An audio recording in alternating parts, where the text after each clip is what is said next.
안녕하세요. 이번 영상은 자린이가 자린애기한테 주는 깨알 팁 5가지입니다.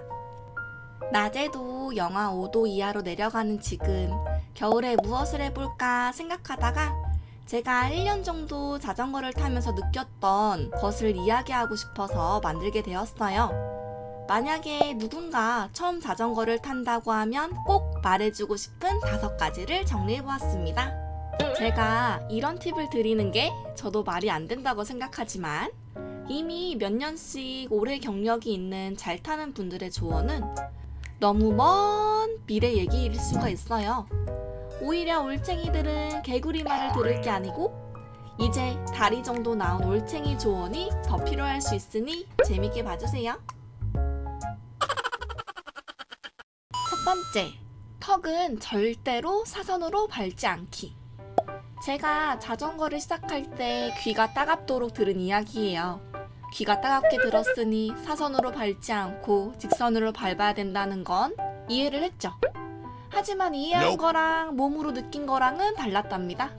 몇 번 가볍고 크게 넘어져 보니까 턱이 있으면 절대로 사선으로 지나가면 안 돼요. 로드 자전거는 생활 자전거나 하이브리드 자전거, 산악 자전거보다 고속에 적합하도록 바퀴가 얇아요. 턱을 사선으로 넘어가면 바퀴가 순간적으로 공중에 뜨기 때문에 그대로 넘어진답니다.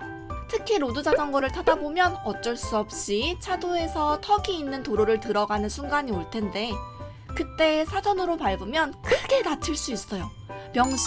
또 명심하셔야 돼요. 그렇다면 어떻게 해야 할까요?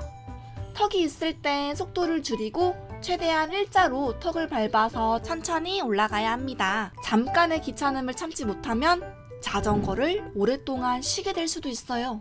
두 번째, 턱보다 위험한 건? 이제 턱은 아시겠죠? 근데 초보자 분들이, 특히 어렸을 때 자전거 좀 타보신 분들이 더 간과하는 것이 있어요. 바로 모래나 낙엽이에요. 턱은 눈에 보이기에 위험해 보이니까 다들 안전하게 지나가는데 바닥에 조금씩 깔린 모래나 낙엽 같은 것들은 대수롭지 않게 지나가요. 심지어 턱에 넘어질 때는 미리 속도를 줄여놓기 때문에 낮은 속도로 넘어질 경우가 많지만 모래나 낙엽에 넘어질 때는 속도가 빠른 경우가 많아요. 특히 내리막길에서 모래가 있으면 최대한 피하거나 미리 속도를 줄여야 합니다. 뒷바퀴가 미끄러지는 것은 어느 정도 핸들로 본능적으로 중심을 잡을 수 있지만 앞바퀴가 미끄러지기 시작하면 답이 없어요. 기도를 해야 됩니다. 이 역경을 헤쳐나갈 수 있는 힘을 주시옵소서. 사람들과 같이 라이딩할 때 물 같은 경우는 옷에 튀니까 뒷사람에게 알려주는데 모래는 잘 안 알려주는 경우가 많아요. 모래랑 낙엽 정말 조심하셔야 합니다. 모래나 낙엽 위에서는 가속이나 감속하지 말고 방향도 바꾸지 않도록 주의하며 안전하게 넘어가세요. 자나깨나 안전이 최고랍니다. 세 번째, 전동 구동계는 생각보다 좋다. 자전거 동호인 사이에선 핫한 이슈인 것 같아요. 같은 예산일 때 휠, 프레임, 구동계 중에 어느 것에 투자를 할 것이냐.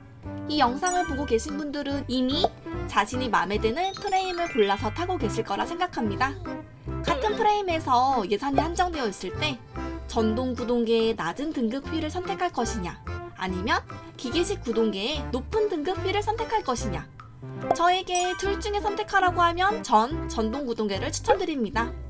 전동 구동계 중에서도 스램을 추천해드리고 싶어요. 우리는 초보자이기 때문에 자전거가 엄청 좋아진다고 해도 그렇게 빨리 달릴 수 없어요. 자전거 성능에서 휠과 타이어가 차지하는 비율이 어마어마하다는 것은 익히 들어 알고 있을 겁니다. 그럼에도 불구하고 저희는 속도가 빠르지 않아서 그렇게 큰 차이를 느낄 수 없을 거예요. 하지만 전동 구동계는 장점이 여러 가지 있어요. 일단 직관적이에요. 제가 스램을 추천드린 것은 스램은 버튼이 왼쪽과 오른쪽 2개밖에 없어요. 오른쪽을 누르면 기어가 무거워지고 왼쪽을 누르면 가벼워지죠. 양쪽을 같이 누르면 앞 드레일러가 바뀌지만 싱크로나이즈드 모드를 쓴다면 신경 쓸 필요는 없어요. 저희는 아직 어떨 때 어느 기어를 써야 될지 잘 몰라요. 그래서 전동 구동계가 주는 변속의 직관성은 라이딩 시에 매우 도움된답니다. 특히 갑자기 어필을 만났을 때 자전거에서 내리거나 넘어지지 않을 수 있어요. 그리고 만약에 자전거를 구매하는데 구동계가 전동 구동계이고 휠이 안 좋다면? 나중에 휠을 사서 업그레이드하는 것은 돈만 있다면 비교적 쉽게 할 수 있지만 구동계를 바꾸는 것은 자전거 조립을 전체적으로 다시 해야 하기 때문에 어렵답니다. 네 번째, 피해주려고 하지 말아라. 우리는 초보예요. 자신이 초보인 것을 알고 있는 게 중요합니다. 우리는 뒤에서 오는 사람, 앞에 수많은 장애물들을 복합적으로 판단하기에 아직 미숙해요. 방어 라이딩도 중요하지만 일단 남에게 피해를 주지 않는 것만 해도 사고 확률을 현저히 떨어뜨릴 수 있어요. 예를 들어서 뒤에서 수고하셨습니다. 라고 말하면 오른쪽이나 왼쪽으로 피해주려고 하지 마세요. 방향에서 핸들을 꺾거나 속도를 빠르게 하거나 줄이거나 하지 말고 지금 그 방향 그대로 그 속도 그대로 주행하세요. 그러면 자전거 잘 타시는 분들이 안전하게 저희를 추월해 간답니다. 참고로 평소에도 주행할 때 오른쪽으로 약간 붙어서 주행하는 습관이 있으면 좋아요. 특히 뒤에서 지나간다 하면 비켜주려고 브레이크 잡는 경우가 있는데 오히려 위험해질 수 있답니다.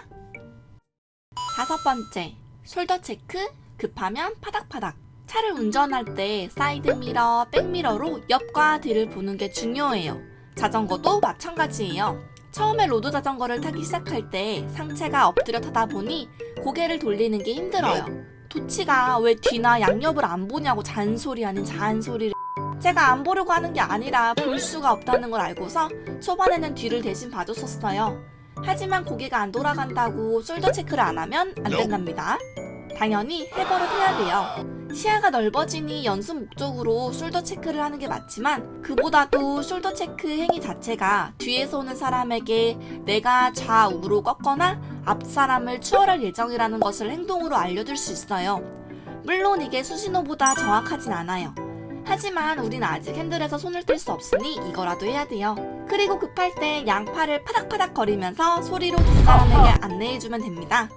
오늘 이렇게 정리해본 이유는 유튜브에 초보자 자전거를 검색해보면 나오는 수많은 양질의 꿀팁 영상들이 있지만 그것이 이제 막 시작하는 초보자에게는 너무나 어렵게 느껴졌기 때문이에요. 그래서 자린이의 시선으로 정리해보았습니다.